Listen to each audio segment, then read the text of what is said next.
In fight number 8, we have the winner of fight number 2, Shile Khuboni, up against Jared Rothwell. 78 kilograms is in the blue corner, Shile Khuboni, and 77 kilograms for Jared Rothwell in the red corner. And this is a fantastic weight group to watch. These guys are strong and fast. This is going to be an action-packed fight. Khuboni we saw earlier this evening in fight number 2, and wow, look at these guys coming straight out with strong punches, strong elbows, and I'm hoping that this one might end in a knockout. One thing I noticed there as Shile Khuboni was going in to try and catch Jared with a few punches is his defenses were down, and hopefully that doesn't return to haunt him. Yeah, let's hope they both keep their hands up, throw some strong punching, strong kicking. Jared just feeling out his opponent. Another fight out of Western Province, big right roundhouse kick, and Khuboni coming right back at him with some straight punching. The referee calls a timeout to sort out some of Shile Khuboni's gear. Yeah, this is never the funnest thing to do once you've just got your adrenaline up, got into the motion, and have to take a quick 5-10 second break. Slows the fight down quite a lot, so let's hope they pick it up from where they left off.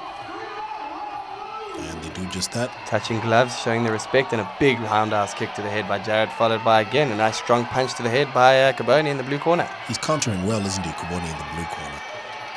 Both these fighters playing with each other, showing the punching, moving, bobbing and weaving, and it's always good to see. Big elbow there by Khuboni in the blue corner. Some exchange of punches at close range, which led to the grapple. Well, Jared just turning his back there. It's going to get him in a little bit of trouble. Let's hope he can recover from that. Getting into the clinch, showing the strength, but these fighters are very equally matched here. Give him a little bit of a warning, a bit of shouting too, and little Ryan, you can see quite a height difference between the fighters and the ref. Must be quite intimidating for him being in the middle there. And knowing him, I don't think he's intimidated by anything. They call him the Hebrew Hammer, so he's got a strong punch on him as well. But Khuboni in the blue corner throwing a few wild punches when they were moving towards the corner there. He's going to have to be careful of that because Jared's got a very strong straight punch. If he comes through with that, there's a bit of trouble. And you got a southpaw fighter here, Jared fighting with his right leg forward. Not a lot of fighters are used to facing an opponent that's switching his stance, so putting up a bit of a challenge for Khuboni. We'll see how that fares for him in the next few rounds. For those people who don't understand what exactly it means to be a southpaw fighter, explain it to us, Dan. Well, natural will be left leg forward.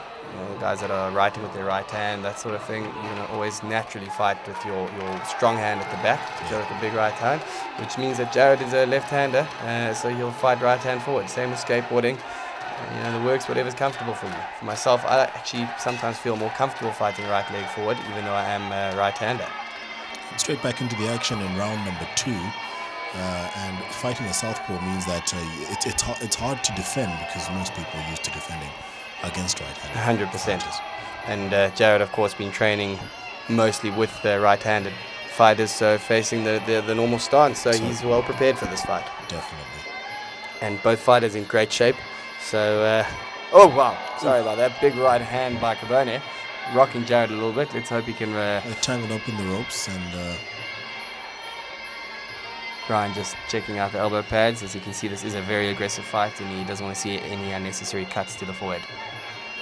Well, Shile Khuboni missed with that big right hand. If it had connected, however, might have been in a little bit of trouble. See both fighters' hands up, trying to break the defense, but both of them defending very well. Jared landing a big left hand there. Nice teep. Big teep, misses with the punch and finds himself exposed. Quick 1-2 from Khuboni. Jared, a little attempt at a knee there, not conflicting too much damage there. This is a good fight by all measures, but pretty close at the moment. Yeah, I'm going to call him very even at the moment. Jared maybe just taking it on some points after landing 1 or 2 good kicks. Another one that we just saw now, left roundhouse. So it's anyone's fight at the moment. Big right hand by Jared to the head of Khuboni. Yeah, Jared seems to like his up and down, faking to the body, going for the head. Trying a nice front elbow there. And straight back into the grapple, but not too much happening in the grapple in this fight, I don't think.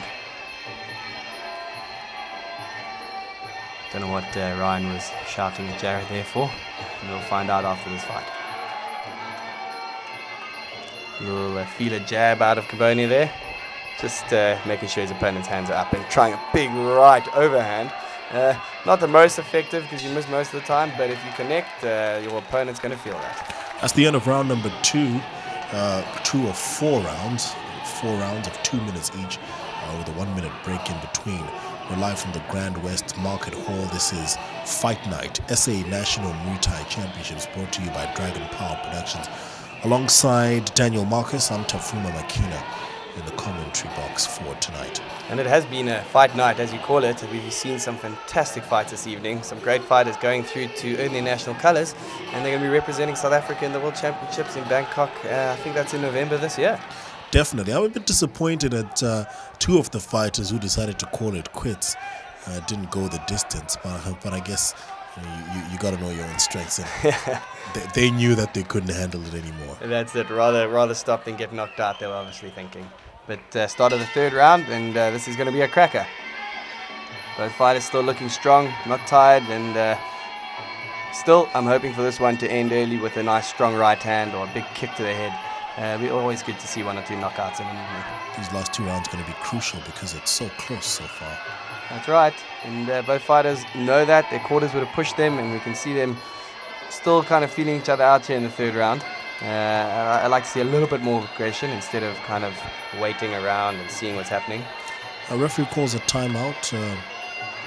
Not sure for what though. I think Khuboni's groin protector is slipped, and that's something you want to keep intact. You don't want that slipping anyway. Yeah, well, the gentlemen who are listening or watching this fight right now will know exactly why. And there's he comes out with big some aggression. Quick punches from Khuboni. Khuboni's punches seem to be getting a little bit more wild. First fight that he had in the second, I think it was the second fight of the evening, he was quite wild, but they were coming a lot more straight, and that's where he made some big connections on his opponent. Now he's not really making much contact, so it's just, like we said earlier, it's only using up some of his energy. Do you think that might be because he's a bit tired after that first fight? No, I don't think so. That was the second fight of the night. He's had a good hour and a half, 2 hours break. He had enough time to recoup. Big combo there, power punch followed by a roundhouse by Jared. Not connecting much, but I think that the kick will be scoring some points. He connects with another kick there.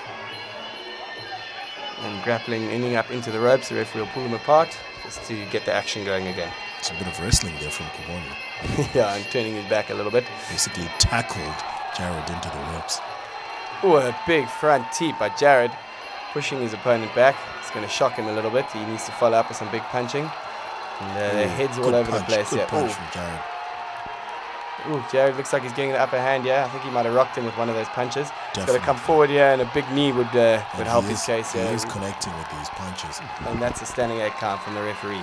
Yeah, Jared definitely rocked him with something there, and Ryan just telling him to get into his corner.